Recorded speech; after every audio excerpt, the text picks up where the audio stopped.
Studio. It's one of the spookiest nights of the year, and the last thing you want, of course, as a parent is for your child to get hurt on Halloween.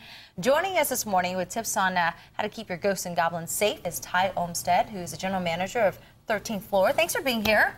Thanks for having me. Okay, so you have some tips as far as costume safety. I mean, there's some cool ones out there. Everyone's always looking for the coolest thing, but there's some safety that goes along with it for a good Halloween, right?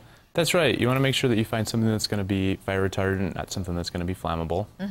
Also, you want to typically look for makeup instead of masks. Okay. It's going to be a little easier to see, so that if you're, if your kid's moving around, they're not going to trip over something that they can't see. I know that's usually really fun though to have that mask on, but it is, and maybe the older kids, that's something they can do, but not the younger kids, okay. Yeah.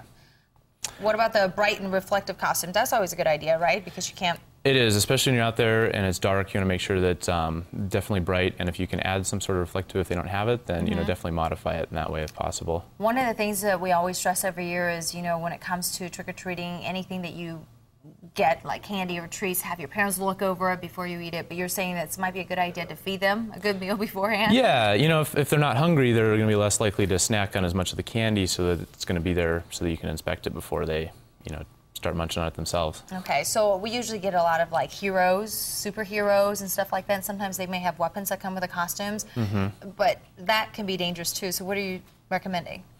Try to find something that's made out of cardboard or soft material, so that if they do end up hitting themselves or somebody else with it, it's going to be soft and it's not going to hurt them. So you can maybe make your own, make it a family event, make something of your own right there. All right, so haunted houses, always a lot of fun. But I've seen a lot of people kind of trample over each other because they're scared or their costume gets caught or something like that. There's some tips for that as well, right? That's right. First one, I wouldn't recommend wearing a costume there. Know your own health. There's certain asthma, epilepsy you may want to ask at the box office before you go in. Park in a well-lit area. Make sure that it's an approved parking area and it looks safe. Avoid wearing high heels and flip-flops. A lot of times there's some trip hazards inside, and you don't want to fall down when you're inside. And you're saying that not to wear a costume to the haunted house if you can?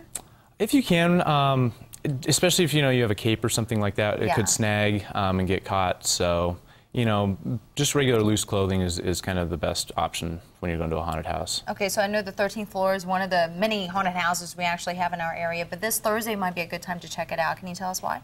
It is. We're actually doing a benefit for Officer Selena Hollis, who was killed this summer at City Park.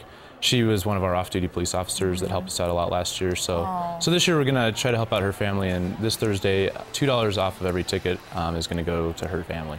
Okay, so that's something that, they can check out the haunted house as well. I'm sorry to hear that she was one of the officers that help you guys out every year.